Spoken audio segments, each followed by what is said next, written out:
Waalaikumsalam warahmatullahi wabarakatuh. Halo teman-teman, perkenalkan saya Soliha Rosdiani dan teman saya Ivanus Jabudi.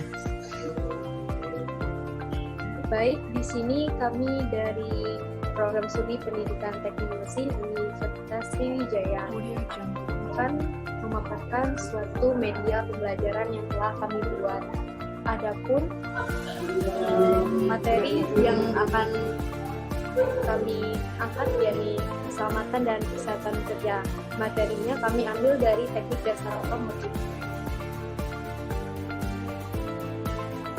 Jadi media pembelajaran yang kami buat yakni berupa poster, karena poster merupakan hal yang sangat umum digunakan dalam mengganti proses pembelajaran. Adapun poster itu sendiri merupakan media pembelajaran yang terdiri dari warna, gambar, garis, serta tulisan untuk menjelaskan dan mengekspresikan suatu konsep, ide, maupun pesan-pesan yang berkaitan dengan ilmu pengetahuan. Baik, langsung saja kami akan tampilkan poster yang telah kami buat.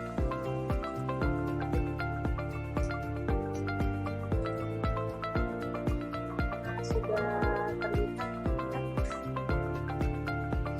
Ya, sudah tampak Kak Soli. Baik, terima kasih. Langsung saja untuk peran pertama akan dipaparkan oleh Saudara Hanifan Setiabudi. Kepadanya kita silakan. Baiklah, halo teman-teman sekalian. Di sini saya akan menjelaskan mengenai pengertian dari K3.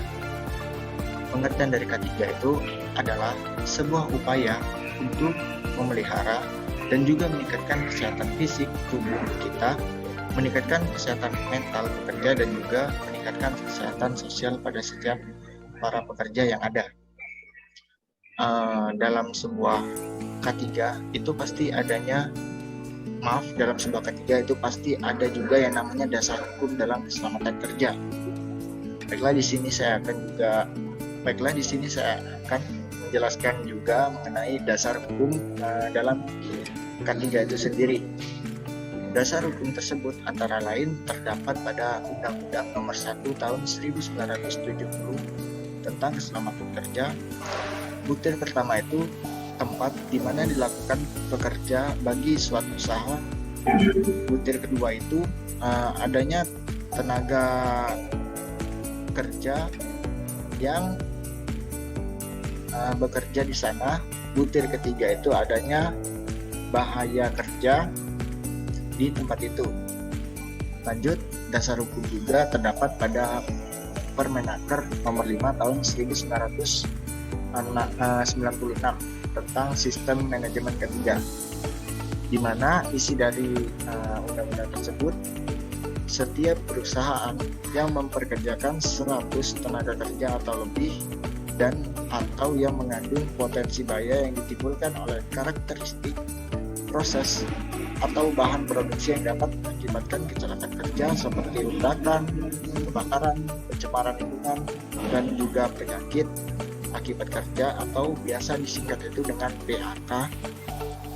Lanjut, dasar hukum K3 juga terdapat pada Permenaker Nomor 4 Tahun 1987 tentang Panitia Pembinaan Keselamatan Kerja dan Kesehatan Kerja atau P2K3. Butir pertama itu tempat kerja di mana pengusaha atau pengurus mempekerjakan 100 orang atau lebih.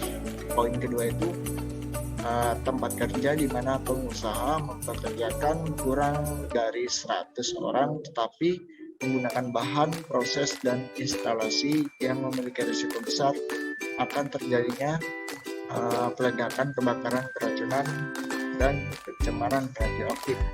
Baiklah, mungkin sekian pemaparan yang saya dapat lakukan. Saya kembalikan ke Soliha Rosdiani. Baik, terima kasih kepada Saudara Hanifan Setiabudi atas pemaparannya. Izin saya akan melanjutkan pemaparan mengenai alat pelindung diri. Jadi, salah satu upaya untuk kita terhindar dari kecelakaan kerja itu menggunakan alat pelindung diri. Adapun alat pelindung diri yang pertama yakni helm, yang mana berfungsi untuk melindungi kepala dari pukulan, benturan, ataupun cedera kepala yang disebabkan kejatuhan benda keras. APD yang berikutnya yakni sepatu pelindung, yakni untuk melindungi dari benturan atau tertimpa beban yang berat, tertusuk benda tajam, kena seret panas atau dingin, dan bahan kimia yang berbahaya lainnya. Biasanya sepatu pelindung ini terbuat dari kulit dan juga pada ujung sepatu itu terbuat dari besi. Yang ketiga yaitu kita bisa lihat di sini seperti rompi, itu untuk menandakan adanya pekerja, karena jika terdapat pekerja yang menggunakan rompi tersebut, nah berarti di sana sedang berlangsungnya pekerjaan oleh pekerja itu sendiri. Yang kedua yaitu kacamata pelindung, yang mana berfungsi untuk melindungi mata dari bahaya paparan bahan kimia seperti amonium nitrat, gas, dan partikel. Yang berikutnya yakni alat pelindung telinga, yakni untuk melindungi telinga dari kebisingan atau tekanan.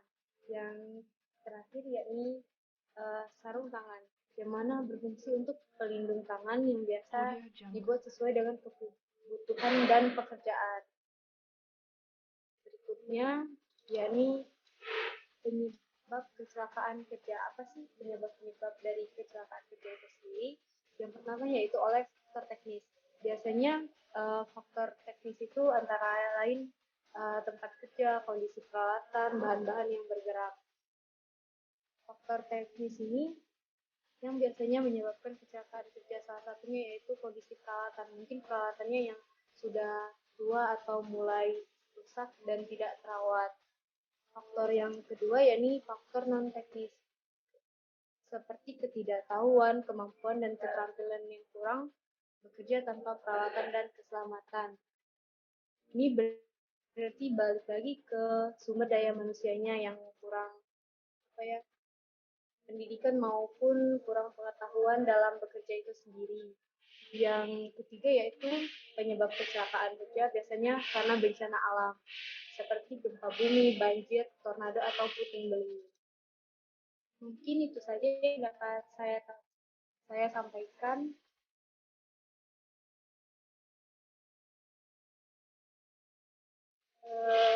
Baik, itulah dia bentuk media pembelajaran, yakni salah satunya poster yang tim kami buat. Sekian, terima kasih atas pemaparannya. Semoga bermanfaat untuk kita semua. Saya akhiri. Wassalamualaikum warahmatullahi wabarakatuh.